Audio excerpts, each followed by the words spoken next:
Hello, my name is Dr. Rachna Chhachhi, and I'm a cancer and cancer metastasis expert. I've been treating cancer patients across 27 countries for the last 15 years. I've written 5 books on the role of nutrition in triggering healing, clinically reducing inflammation and cancer markers, as well as reducing side effects of treatments for cancer patients. Today, I'm going to talk to you about what I do on a daily basis with my patients with extremely high clinical impact. My topic is angiogenesis food inhibitors and their role in cancer treatment. When a top film industry actress came to me after being treated at Sloan Kettering, USA, one of the top cancer hospitals globally, she was scared. Diagnosed with late stage ovarian cancer and BRCA1 mutation, her doctors had already treated her and said that magical words to her: "You are cancer free." So then, why was she scared? It's because her doctors had also told her that she has a 97% chance of metastasis or secondary cancers within the first 3 years of her being cancer free. She contacted me to begin her anti angiogenesis program so that she could reduce these chances within the first 3 years. It's been 10 years. She's still cancer free despite the medical prognosis of her cancer triggering within the first 3 years post surgery, chemotherapy, and radiation. This is because we immediately began with anti cancer nutrition treatment exclusively consisting of angiogenesis food inhibitors as well as exclusion of foods that feed cancer cells and inflammation markers. And that is the power of angiogenesis food inhibitors and their importance in preventing cancer as well as reducing chances of metastasis. We all know that angiogenesis is the formation of new blood vessels. This process involves the migration, growth, and differentiation of endothelial cells which line the inside wall of blood vessels. Angiogenesis is key to triggering metastasis. The growth of blood vessels provide the primary path where tumor cells migrate from the primary tumor site to enter the bloodstream and park themselves at another site, hidden from any kind of diagnostic tool available today. Clinically, as per Johns Hopkins research, there are only two triggers for metastasis: a poor diet with low nutrition and a high level of stress. Many cancer patients who recover often have both because the fear of getting cancer again keeps that environment of metastasis alive. Cancer cells are smarter than our healthy cells. They wait for the right inputs and environment inside the body to go from dormant to active. To understand how angiogenesis food inhibitors work, we must first understand what causes cancer. Now, the causes of cancer, when we look at this, are obesity, inflammation, response to stress, food, toxins, and genetics. When we look at traditional food choices people have, here's the issue: there's either too much food, not enough fiber, low plant based, high refined carbohydrates, more cooked fat and bad fat, or too much animal protein. All these factors trigger obesity, which is defined as a leading cause for many cancers across the world. Processed foods, low plant based, high animal protein all trigger inflammation and cancer, as has been clinically proven by research. And a highly stressed person is also prone to eating disorders, which pushes them to make poor food choices with a higher quantity of processed foods, junk, sugar, hence triggering inflammation and cancer activity in the body. Genetics is a cause, but 10 to 30% of cancers are genetic, which means 70% are lifestyle. Anything related to our lifestyle can be changed, and hence cancer can be prevented or recurrence can be reduced. If the causes for cancer are primarily related to our abuse of food or eating the wrong foods, then just swapping our foods and including angiogenesis food inhibitors helps with cancer prevention. Angiogenesis food inhibitors have the following properties. Number one, they activate SIRT1. We all know that SIRT1 controls the endothelial angiogenic functions during our vascular growth. It's a gene and a protein found in humans and other mammals that helps promote survival by protecting cells during times when food and therefore energy is scarce. SIRT1 acts as our rescue gene, repairing the damage done by free radicals and preventing cells from dying prematurely. This gene also causes mitochondria, the powerhouse of our cells, to produce energy at higher levels that are typically associated with younger cells. As a result, SIRT1 is believed to be the principal regulator of lifespan. In the case of cancer patients, when we look at cachexia or muscle wasting due to cancer, the activation of SIRT1 helps rescue the patient from free radical damage, poor energy levels associated with cancer as a disease. Hence, including angiogenesis food inhibitors reduces muscle wasting and increases energy, thereby helping the patient fight cancer as well as the side effects of conventional medical treatments. Angiogenesis food inhibitors are anti-inflammatory. Inflammation, as we all know, is a trigger for cancer. If there is an inflammatory environment in the body, cancer cells can start becoming active. Angiogenesis food inhibitors reduce this inflammation drastically, sometimes very often in the span of just 4 weeks, as I have seen with my patients. Polyphenols include flavonoids, catechins, ellagic acid, and anthocyanins. Numerous studies have demonstrated that natural polyphenols can be used for the prevention and treatment of cancer. Angiogenesis food inhibitors make epigenetic changes inside us. Epigenetics is the field where even if we have a genetic predisposition to a disease via specific lifestyle and food modifications, we can keep the genetic switch off.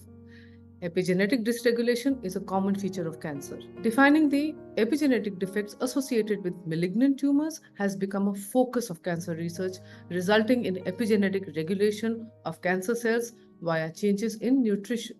Simply put, if someone has a cancer mutation like a BRCA, they can reduce their chance of getting cancer or metastasis by inclusion of angiogenesis food inhibitors to change the response of genes and repair the genetic defects associated with the malignant tumor. This is one of the primary methodologies that I use with my patients for a faster recovery. Angiogenesis food inhibitors support the immune system. There are many types of immune cells in our body. Different cells fight different types of cancers. For example, we all know that immune system sends out a unique form of white blood cells called T cells that see cancer cells as foreign, and so they attack and try to destroy these cancerous cells. When the cancer cells are killed, a checkpoint in the immune system stops the T cells from attacking. This protects our healthy cells. But sometimes cancer cells outsmart the immune system while tricking the immune system into thinking that they are healthy cells. Hence, they can bypass the checkpoint and go straight into the area where the tumor growth occurs. The immune system then fails in its job to attack the cancer cells or stops the attack a little too early, giving time to cancer cells to grow more. At this time, supporting the immune system with angiogenesis food inhibitors becomes a natural and safe immunotherapy treatment without side effects. As we are all aware, our immune system is made up of two parts: physical immunity and emotional immunity. When cancer gets triggered due to a poor lifestyle and high stress levels, which is the case with most of the patients I have treated, their most important tool to beat cancer is their own immune system. Triggering the immune system to fight cancer is the angiogenesis food inhibitors. These inhibitors also block the growth of blood vessels that support tumor growth. Due to all these clinical impacts, angiogenesis inhibitors become cancer fighting agents because they block the growth of the blood vessels that increase cancer cells rather than blocking the growth of the tumor cells themselves. So, when the blood vessels are blocked, the food for cancer cells starts dying out automatically. Documenting the cancer fighting properties of angiogenesis food inhibitors, medical cancer research has now introduced pharmacological drugs, some angiogenesis inhibitors, which are immunomodulatory drugs, and these become agents that stimulate or suppress the immune system and also contain angiogenic inhibitor properties. Combination therapies using angiogenic inhibitor therapies along with chemotherapy and or radiotherapy are effective against many types of tumors. In some cancers, angiogenesis inhibitors appear to be more effective when combined with additional therapies. Because angiogenesis inhibitors work by slowing or stopping tumor growth without killing cancer cells, they are given on a long period of time. However, using natural inhibitors over drugs offers no side effects and increases quality of life of the patient, which is a neglected area in cancer treatments. Many studies have shown that benign tumors have poor angiogenesis and slow blood vessel growth, while most malignant tumors have intensive angiogenesis and rapid growth. Specific types of benign tumors can turn into malignant tumors. These are monitored closely and may require surgical removal. For example, colon polyps, another name for an abnormal mass of cells, can become malignant and are therefore surgically removed, as is with breast cysts and fibroids. Let's take the case of this patient who did not have cancer but came to me scared because of the risk of cancer. Female, age 46, height 5 feet, weight 65, moderately overweight. Diagnosis: multiple cysts found in the right breast. Biopsy was benign. Patient scan revealed it was negative for any tumor growth. The oncologist's recommendations was that everything is fine. However, CA125 marker was elevated, inflammation markers were elevated, and there was malnutrition in the form of suppressed B12 and vitamin D levels. In this scenario, should the patient adapt to natural immunotherapy via angiogenesis food inhibitors or wait for her benign cysts to become malignant and go straight in for surgery and chemotherapy? Unfortunately, the advice from the medical community is that there is nothing to worry about till the cancer is diagnosed. Despite research and data clinically linking benign cysts to future cancers, this advice can be detrimental to patient health. We put her on angiogenesis food inhibitors, and within a span of 30 days, the CA125 inflammation markers came in range and the malnutrition vanished.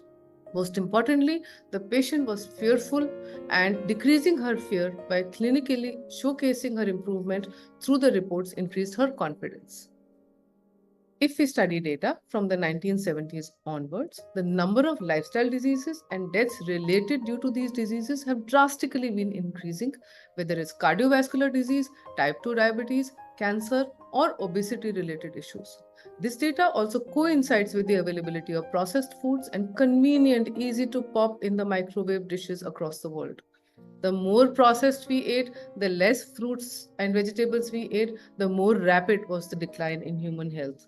The fact that fresh fruits and vegetables have angiogenesis food inhibitor properties and these were consumed less points to the fact that inclusion of these can help us with reducing the burden of disease that kills humanity.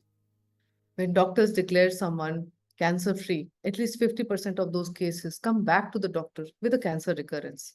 If the cancer can be cured by Western medicine, why does it come back? Because of these food habits and lifestyle triggers.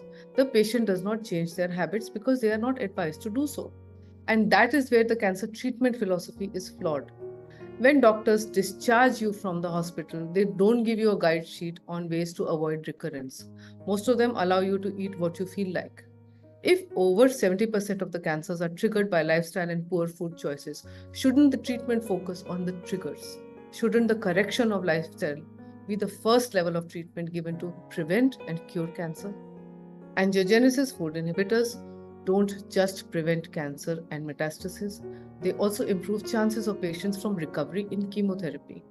In research published in the Lancet Oncology, researchers studied clinical data of cancer patients who died within 30 days of beginning chemotherapy, indicating that chemotherapy was the cause of death and not the cancer.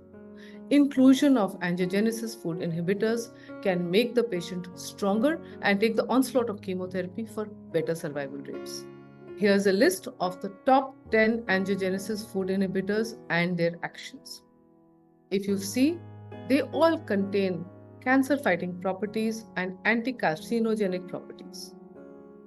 Whether you look at cruciferous vegetables, green tea, romaine lettuce, carrots, epigenenin-rich foods, grapes, nuts and seeds, whole gluten-free grains like brown rice and quinoa, which are important to give the patient energy, extra virgin olive oil, which repairs us and prevents cancer, or garlic, which reduces the side effects of high flame meat consumption. All of them have these rich properties that can be incorporated to prevent cancer or reduce chances of recurrence. At the age of 27, Parul was diagnosed with breast cancer. Her mother had passed away with breast cancer at a young age, and Parul was BRCA positive. but a specialized nutrition chart for 6 months that helped her recover from surgery, chemotherapy, radiation, also helped her beat her chances of recurrence, which were again very high. Today, after 7 years of being cancer free, Parul follows the same tenets of angiogenesis food inhibitors and lives a full life at the age of 34. Angiogenesis inhibitors nourish the patient with cancer fighting properties that stabilize the immune system, lower inflammation levels, repair the gut, and create a conducive environment inside the body to block the growth of tumor feeding blood vessels. In this environment, the patient responds well even to chemotherapy and radiation because the body gets strength and nourishment to withstand the side effects. Unlike other things, angiogenesis is in our hands. Understanding angiogenesis allows us to understand how we can stay healthy and disease free and potentially reverse the adverse effects of genetic predispositions to disease or a poor diet. Angiogenesis is the new science of how the body heals itself. And the message from that science is that our health outcomes are not predestined. We can prevent, fight, and beat cancer through the foods we eat. Thank you so much for your patience in listening to this. Namaste.